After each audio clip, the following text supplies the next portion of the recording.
Bíblias em Mateus capítulo número 5. Nós estamos dando sequência a uma série de mensagens no Sermão do Monte. E na semana passada nós falamos sobre o versículo de número 13. Vós sois o sal da terra. Vós sois o sal da terra. Hoje nós vamos dar sequência ao texto bíblico e nós vamos ler os versos de número 14 ao verso de número 16. E eu peço que você permaneça com sua Bíblia aberta aí, por favor.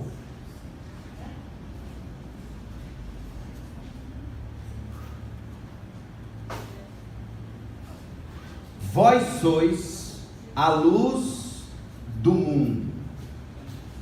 Não se pode esconder a cidade edificada sobre um monte, nem se acende uma candeia para colocá-la debaixo do alqueire, mas no velador, e alumia a todos os que se encontram na casa. Assim, brilhe também a vossa luz diante dos homens, para que vejam as vossas boas obras e glorifiquem a vosso Pai que está nos céus. Vamos orar. Querido e eterno Deus, eu te dou graças por teu amor e por tua bondade. Rogo que nesse instante o Senhor nos ajude a compreender e a entender, Senhor, a tua palavra, para a edificação das nossas almas, para a transformação constante de nossos corações, e assim todo esse entendimento, toda essa compreensão redunde em glória e honra ao teu santo e poderoso nome. É o que eu te peço e te rogo por mim e por toda essa igreja. Em nome de Jesus nós te agradecemos e todos nós digamos amém. Amém. Vós sois a luz do mundo. O Sermão do Monte, nós já explicamos isso aqui, ele foi pregado com um propósito muito bem definido, que se encontra no versículo 20 do capítulo 5, que é fazer com que a justiça dos discípulos de Cristo, dos cristãos, dos crentes, essa justiça exceda em muito a dos escribas e fariseus que viviam na época de Jesus. Então, nada igual ou menos que a justiça que os fariseus praticavam, porém, mais e com outra perspectiva, com outra visão, tem de ser a justiça praticada pelo discípulo de Cristo. Alguns aspectos da justiça, dessa justiça que Cristo abordou, eles foram tratados, por exemplo, nas bem-aventuranças, quando Jesus diz: bem-aventurados os que choram, porque serão consolados, bem-aventurados os humildes de espírito, bem-aventurados os mansos, e por aí se vai. Então, quando nós chegamos nos versículos 13 ao 16, Jesus passa então a mostrar a maneira de todas aquelas virtudes vistas nas bem-aventuranças, descritas ali, passarem a ser reais, praticadas no nosso cotidiano. O cristão, ele é tido então por sal da terra, ou seja, aquele ser cuja vida foi transformada pelo Espírito Santo, que agora atua na sociedade, trazendo um comportamento diferente, e que esse mesmo ser, o cristão, é ele quem Deus usa para preservar a vida na terra, a fim de que a vida humana como um todo, ela não se deteriore e chegue à mais absoluta putrefação. Eu poderia dar um exemplo para vocês na Alemanha, na época de Hitler. Os cristãos, muitos cristãos ali fizeram a diferença. Dietrich Bonhoeffer foi um que fez uma grande diferença na Alemanha nazista. E muitos outros cristãos foram perseguidos e mortos por Hitler, porque faziam uma diferença ali naquele lugar hostil. O que eles foram ali? Sal. Eles foram diferentes. Eles levaram uma mensagem diferente. Então, em seu exemplo, Jesus não para no sal. Ele segue e ele diz também que seus discípulos são a luz do mundo. Então, mais uma vez, ele vai especificar bem que apenas os cristãos, nascidos de novo, que se encaixam perfeitamente na segunda carta de Paulo aos Coríntios, capítulo 5, versículo 17, são esses homens e mulheres que podem ser a luz do mundo. O que é que Paulo fala em 2 aos Coríntios 5, 17? Abram as vossas Bíblias rapidinho, 2 aos Coríntios 5, 2 aos Coríntios 5, a segunda carta de Paulo aos Coríntios 5, 17. É só para os irmãos fixarem bem esse texto na mente de vocês e entenderem que fora dessa posição em Cristo, o homem não tem como ser sal da terra e muito menos como ser a luz do mundo. E assim, versículo 17 do capítulo 5: se alguém está em Cristo, é nova criatura, as coisas antigas já passaram, eis que se fizeram novas. Portanto, esse homem foi transformado na luz do mundo.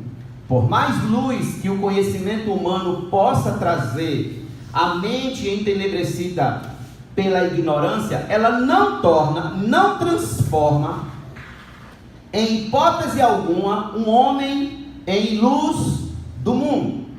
Por exemplo, os grandes filósofos gregos como Sócrates, Aristóteles, Platão, ou os grandes filósofos do iluminismo como Kant, como John Locke e outros, da psicologia como Freud, Jung, por mais que tenham contribuído para o avanço do conhecimento humano, isso em momento algum torna miseráveis homens com o status de luz do mundo. Somente o cristão pode gozar desse status ao lado de nosso Senhor de luz do mundo. A grande pergunta que não quer calar é: como determinado indivíduo chega a essa posição de luz do mundo? Como ele é elevado a essa posição? Ele é içado a esta posição de luz do mundo. Ele não era a luz do mundo, ele era a treva. E como então que ele chegou a essa posição?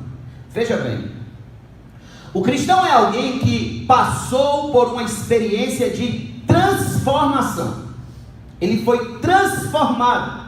E nessa transformação, ele experimentou aquilo que os teólogos chamam de união mística com Cristo. União mística com nosso Senhor.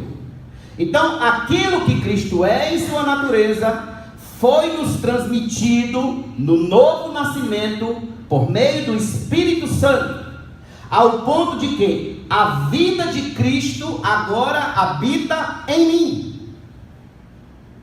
A vida gloriosa e marcessível de Cristo agora habita em mim. Aquilo que Cristo é em sua natureza foi nos transmitido no novo nascimento pelo Espírito Santo. Então, a cada dia mais eu estou sendo transformado, Paulo vai dizer em Romanos 8, 29, conforme a imagem de seu Filho. Então, assim como Jesus disse em João 7,12, eu sou a luz do mundo. Essa natureza de luz do mundo foi transferida a nós pelo seu Espírito. Ele nos tornou, nos transformou em luz do mundo. Logo, somos luz do mundo, não porque temos o intelecto privilegiado, não porque estudamos todos os filósofos da antiga Grécia, da antiga Roma, Não porque estudamos matemática, medicina, porque somos conhecedores de alta tecnologia. Não! O cristão, ele é a luz do mundo, porque Cristo é a luz do mundo. E se ele está em Cristo, logo, o que Cristo é, ele também o é. Paulo vai dizer em Romanos capítulo 2, versículo 9, que os judeus, eles se arrogavam de ser a luz do mundo. Romanos 2, 9, 19 está escrito. Mas aqui está nosso Senhor dizendo que não. Não são os judeus nascidos sob a lei que são a luz do mundo. A luz do mundo são os seus discípulos. Vós sois a luz do mundo. Vocês são homens que outrora viviam na obscuridade da ignorância de Deus e da sua vontade. Idólatras, imorais, pervertidos, escravos dos vícios, infiéis, malditos, orgulhosos, avarentos, desleais, mentirosos, ingratos, pérfidos, desleais. Tais homens, tais mulheres foram alcançados pela graça de Deus, e a graça de Deus os tornou em luz do mundo. A graça de Deus então irradia para o mundo por meio dessas pessoas que foram alcançadas pela graça, foram buscadas, pescadas pela graça de Deus. Meus irmãos, diante dessa verdade bíblica, a primeira reação que um cristão deve ter é a de gratidão. Gratidão, ser grato por não estar mais em trevas, aliás, não ser mais trevas, e sim luz. Porque enquanto muitos de nossos familiares, amigos, colegas de trabalho, vizinhos, etc., vivem em trevas, são densas trevas, nós somos luz, vivemos na luz, somos filhos daquele a quem Tiago vai dizer que é o Pai das luzes, somos filhos de Deus, porque somos melhores que eles, porque nascemos privilegiados, ou será tão somente para corrigir aquele erro teológico de que Deus olhou lá no futuro e viu que lá no futuro eu ia escolher ele? Não! Completamente equivocado, absolutamente não! A única coisa que me aconteceu foi que a graça de Deus me alcançou, e eu fui conquistado por Cristo, e antes eu que não queria saber de Cristo, agora eu consigo enxergar beleza, eu consigo enxergar encanto, eu consigo enxergar graça, glória em Deus e nas suas misericórdias. Eu fui alcançado. Então, eu não nasci em luz, Deus me transformou em luz, e eu tenho motivo para louvar e para agradecer. Estava em absoluta treva.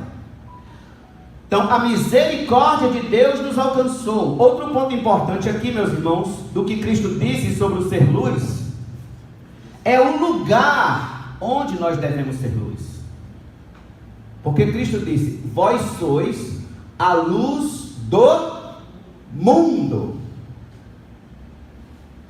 Entenda-se mundo aqui como humanidade caída em pecado, rebelde contra Deus, apartada de sua luz e de sua graça. Então, quando nós falamos de mundo, de humanidade caída, nós podemos entender por que o mundo está como está. Por que tantos homicídios? Por que tanta desgraça? Por que tanto terror? Por que sair de casa é uma ameaça? Por que ninguém confia em mais ninguém? Então o mundo está como está, justamente porque lhe falta a luz de Deus, a natureza pura de Deus habitando entre os homens. Por isso que o mundo está como está.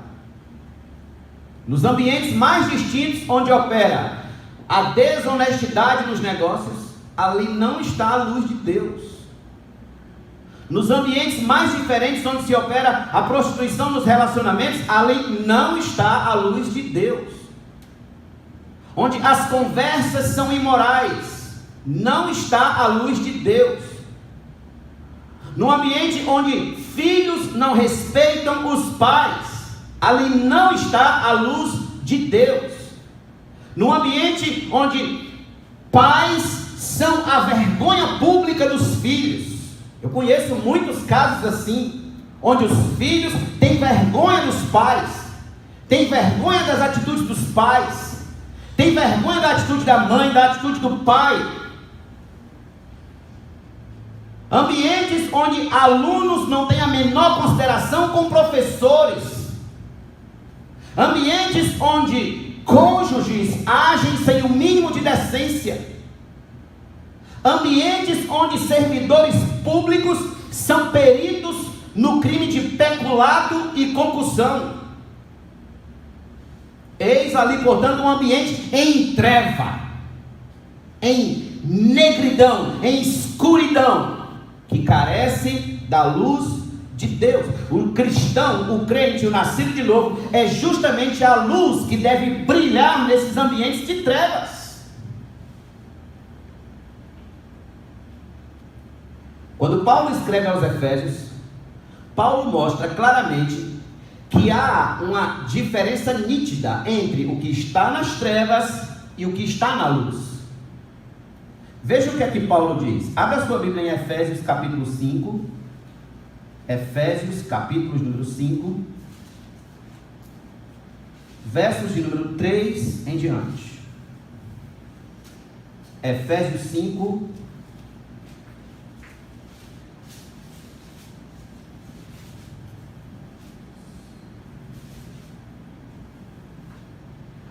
e nós vamos lendo e entendendo o texto. Mas a impudícia e toda sorte de impurezas ou cobiça, nem sequer nomeie entre vós, como convém a santos, nem conversação torpe, nem palavras vãs, ou chocarrices, essas brincadeiras de mau gosto, coisas essas inconvenientes. Antes, pelo contrário, o que é que deve ter entre os cristãos? Ações de graças. Sabei, pois, isto: nenhum incontinente, ou impuro, ou avarento, que é idólatra, tem herança no reino de Cristo e de Deus. Olha que o avarento aqui ele compara ao idólatra. Por quê?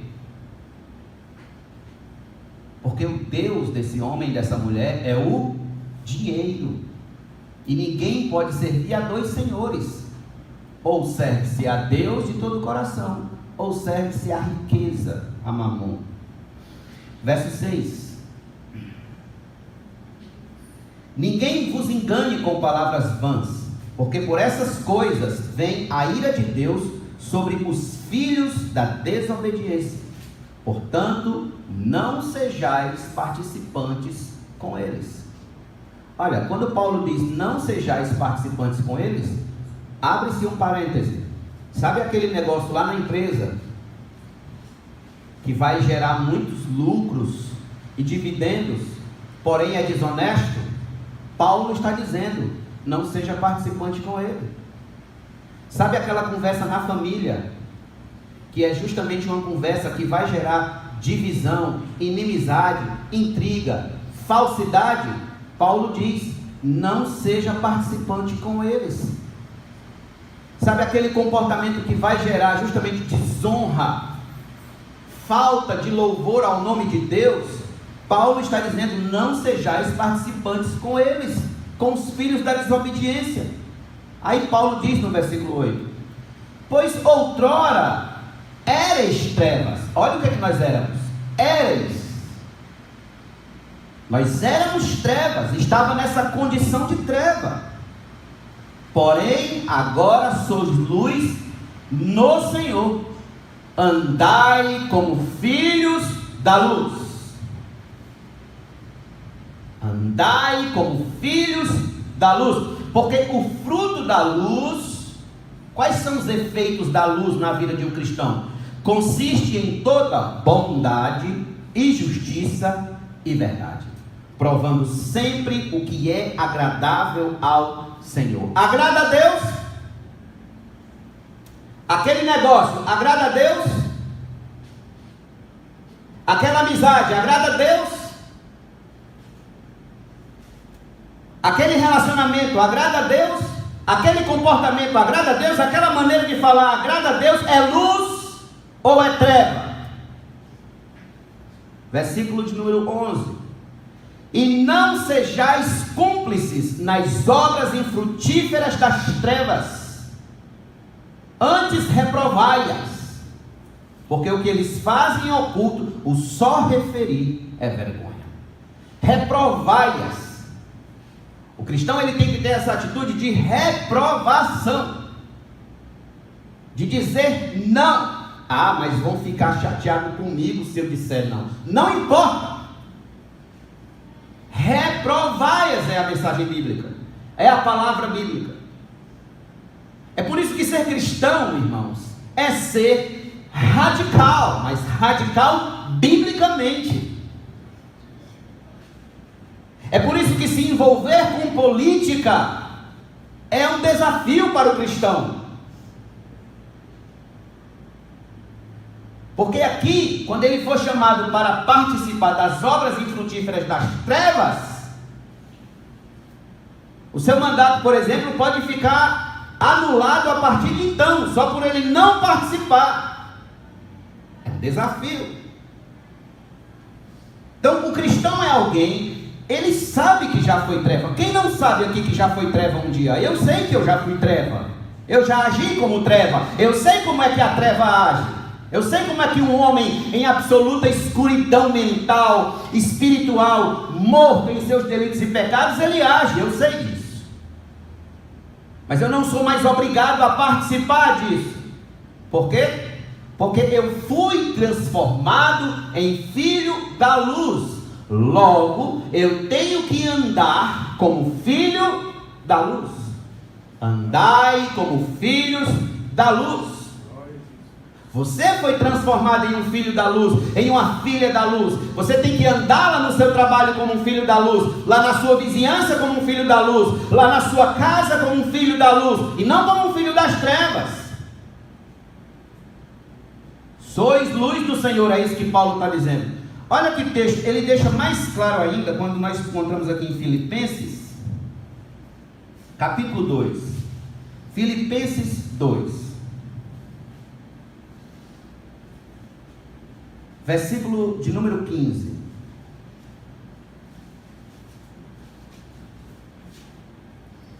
Para que vos torneis, vamos do 14 para entender. Fazei tudo sem murmurações nem contendas.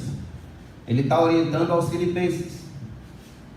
Para que vos torneis irrepreensíveis e sinceros, filhos de Deus, inculpáveis no meio de uma geração pervertida e corrupta, na qual resplandeceis como luzeiros no mundo. Assim deve ser o cristão, como luzeiro no mundo, como um refletor forte no mundo. Deixa eu exemplificar melhor com uma mudança que ocorreu aqui na parte estrutural da igreja. Há uns 2 meses atrás, mais ou menos, eu acho que não, há mais ou menos umas 3 semanas atrás, quando você entrava nessa rua, você mal sabia que aqui tinha uma igreja. Mal sabia que aqui nessa rua tinha uma igreja. Por quê? Porque nós estávamos com tudo ainda apagado ali fora, na parte superior da torre. Agora, quando você passa nas pontas do quarteirão, você sabe que essa rua tem uma igreja, porque o refletor trouxe destaque, trouxe iluminação, luz. De longe você avista então o prédio da Igreja Batista Memorial. Esta é a função do cristão no mundo: trazer luz, ser o luzeiro, o refletor aonde há trevas. Daqui mesmo do bairro, se você conseguir olhar mais ou menos a essa direção aqui, quando o estádio de futebol está tendo jogo, está tendo jogo no estádio de futebol, você consegue ver aquele clarão nos céus, destaque das luzes, dos refletores. Então veja, assim é o cristão, nós temos essa função. Aliás, mais que essa função, esta é a nossa identidade. Função está apenas no que você faz. Agora, quando a Bíblia diz vós sois, ele está nos identificando, ou seja, trazendo para nós uma identidade como luz. Então, o que Jesus vai dizer no versículo número 15?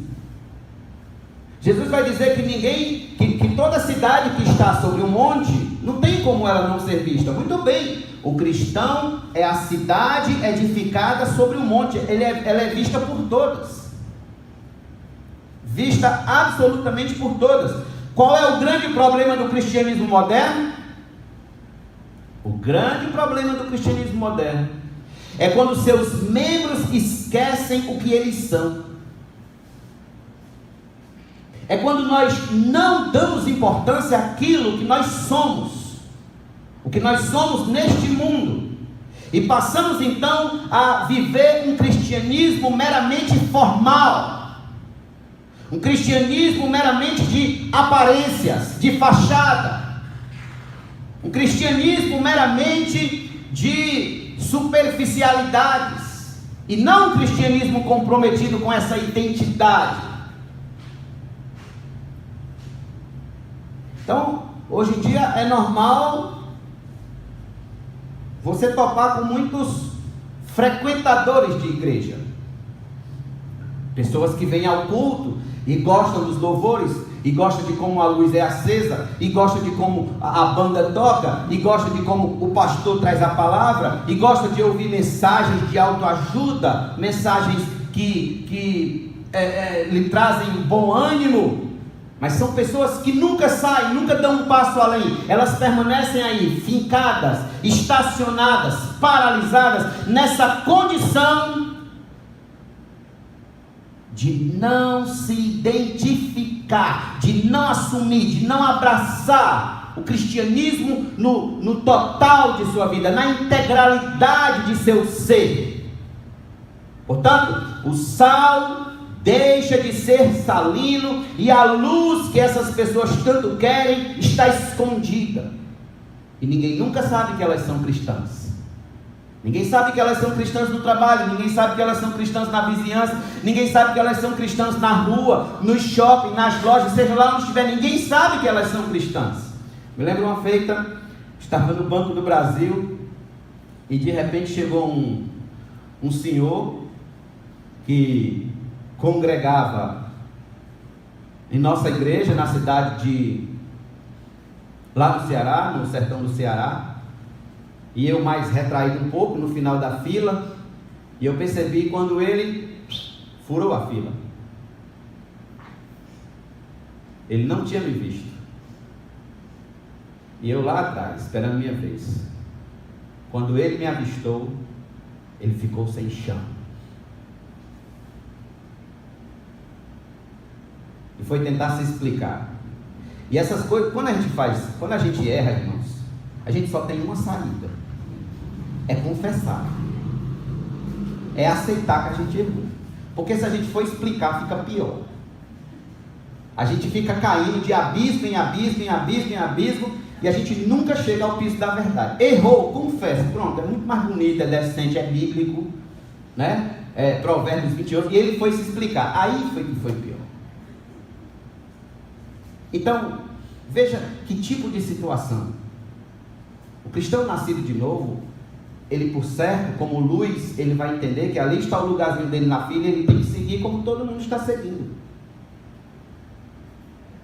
Isso é ser luz.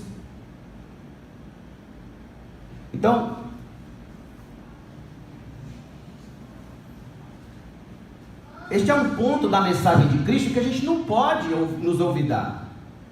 A gente tem que entender que não dá para esconder uma cidade edificada sobre um monte.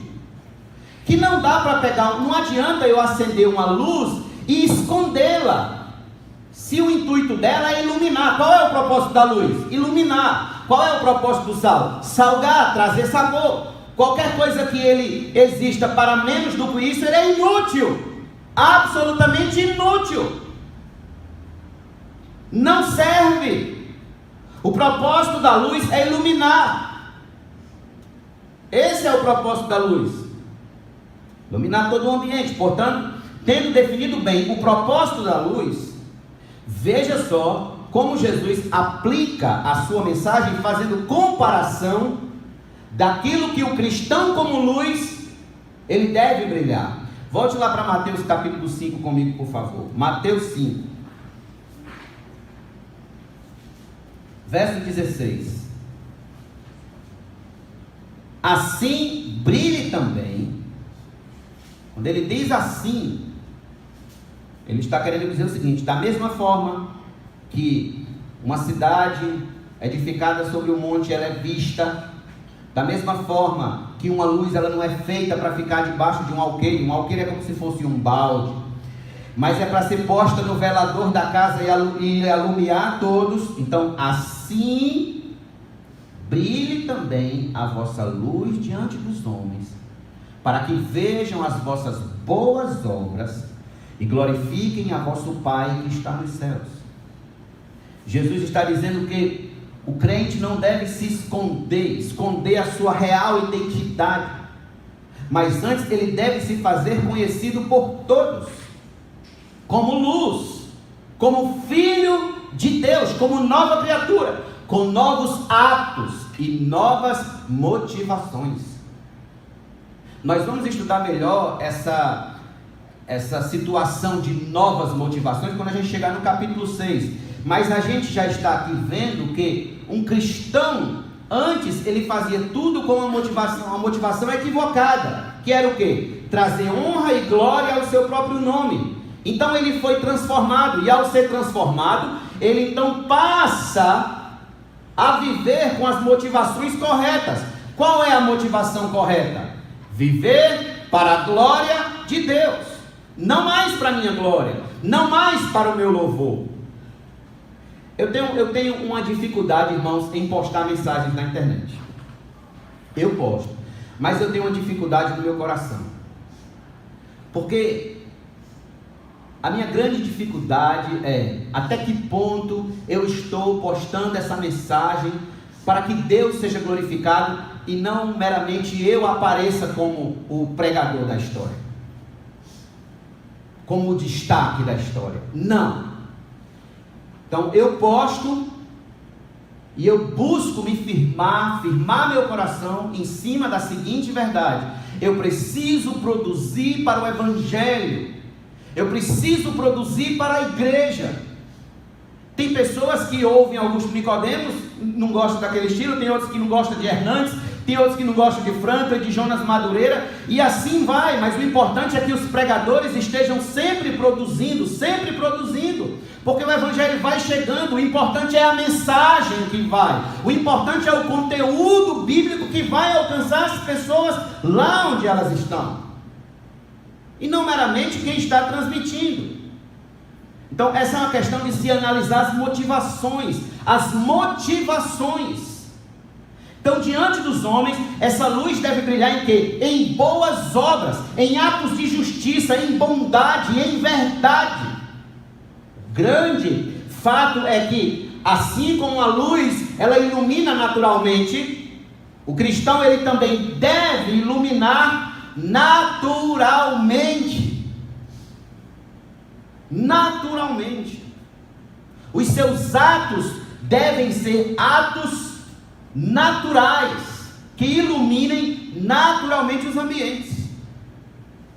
Então, assim como o sal sem sabor para nada mais presta, assim a luz que não cumpre a sua função, ela é inútil. Daí o cristão não pode viver de aparência. Não viva de aparência. Ou você é crente, cristão, nascido de novo, ou você não é. Porque se for morno, ou é frio ou é quente. Porque se for morno, vai ser vomitado. Então, ou é ou não é. É miserável o estado do homem que vive um cristianismo de aparências. É lastimável. É terrível. Sabe por quê? Porque esse homem nunca tem um ambiente dele. Ele nem é da igreja e ele nem é do mundo. A pessoa que é do mundo, pelo menos tem a sua sociedade, tem o seu ambiente. Mas aquele homem, aquela mulher que vive com um pé fora e um pé dentro, eles não têm ambiente nenhum, ele não é de um lugar nem do outro. Ele é um triste e miserável homem que, quando chegar na porta da eternidade, vai sofrer a triste decepção de ser lançado inferno abaixo. Então, por que o cristão não deve viver de aparência? Porque uma grande e característica notável do cristão é que ele ama ser luz. O cristão não é alguém que é luz forçado. O cristão não é alguém que é luz obrigado. Ele é luz porque ele ama ser luz. Ele ama ser diferente. Ele ama ser luz no Senhor. Por que ele ama? Porque ele sabe que isso traz glória a seu Pai, traz honra, traz louvores a seu Pai que está no céu. Por isso que ele ama. Quem gosta de ter o nome do seu pai desonrado, da sua mãe desonrada? Não sei se você já teve essa experiência de chegar em determinado lugar e encontrar alguém falando mal do seu pai ou da sua mãe. Não sei se você já teve essa experiência terrível. Eu não tive, mas deve ser terrível.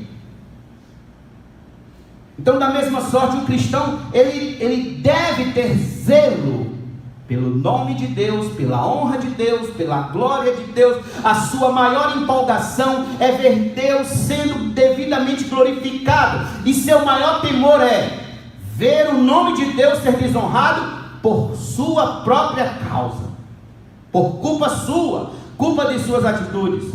Daí, todo o esforço será o de agir conforme a identidade de sal e luz, para que seu casamento seja luz para os casamentos em trevas.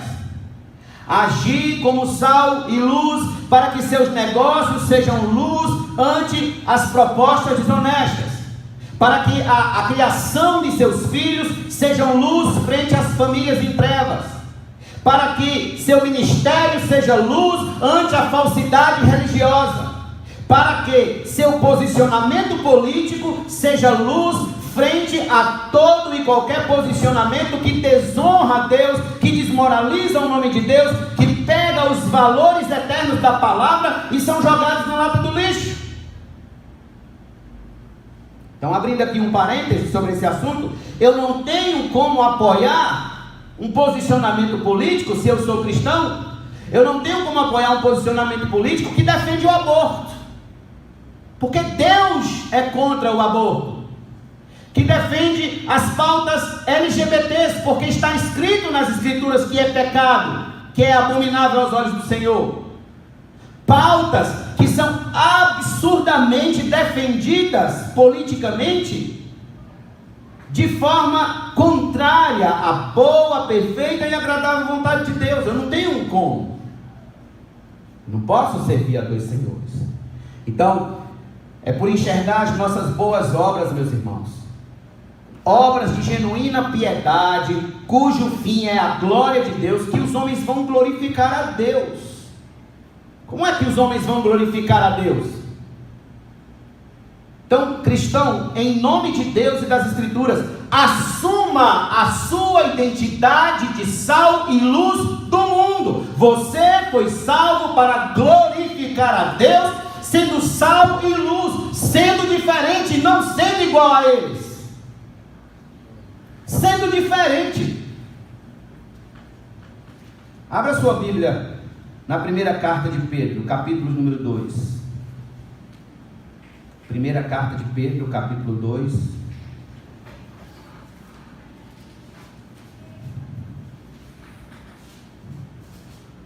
versículo número 9.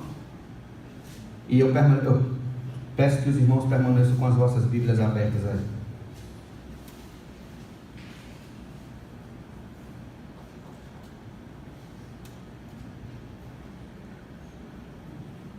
Vós, porém, sois raça eleita, sacerdócio real, nação santa, povo de propriedade exclusiva de Deus, a fim de proclamardes as virtudes daquele que vos chamou das trevas para a sua maravilhosa luz.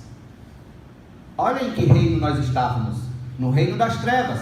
Olha para onde nós fomos transportados, para o reino da sua maravilhosa luz. Vós sois. Estão percebendo a grandeza da nossa identidade? Vós sois. Então, eis aqui a nossa grande missão. Qual é a grande missão? Está aí no versículo número 9. Proclamar as virtudes daquele que vos chamou. Essa, meus irmãos, é a nossa missão. Proclamar em palavras, sim, mas principalmente proclamar por meio de um viver santo e irrepreensível. Era Francisco de Assis que dizia: pregue a todo instante, se necessário, use as palavras. Pregue a todo instante, se necessário, use as palavras. Conta-se a história de um homem, eu não sei a veracidade, mas conta-se a história de um cristão que recebeu a proposta para assumir um alto cargo na empresa. Eu acho que isso foi até cena de um filme também. E para ocupar esse alto cargo na empresa, ele tinha que ser desonesto. Ele tinha que cometer fraudes. Ele tinha que assinar documentos fraudados, superfaturados. E o patrão, olhando para ele, junto com o seu conselho, disse: quer ou não quer? E ele disse: eu posso pensar? Disse, pode. Posso dar a resposta amanhã? Posso. Tá certo.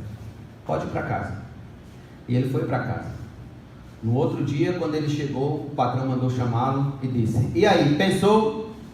Ele disse: pensei. Quer ascender de cargo? Quer ascender de função na empresa? Quer assumir a posição mais alta? E ele disse: não. Mas por que você não quer? Porque isso desonra o meu Deus. E eu não vou desonrar o meu Deus. E o homem olhou para ele e disse: a função é sua. Porque era justamente uma pessoa honesta que nós precisávamos para ocupar esta função. Depois de 7 candidatos, segundo diz a história, esse homem foi aceito.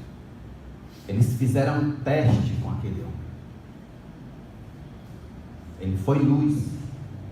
Nós podemos também ver nisso a história de José do Egito, que agiu como luz. Quando a mulher de Potifar o agarrou para que ele se deitasse com ela, e ele disse o quê? Por que cometeria eu tamanha maldade contra o meu Deus? Podemos lembrar também de Davi, quando Davi peca com Batseba e ele se arrepende, então vai escrever o Salmo 51 e ele diz: pequei contra ti e contra ti somente.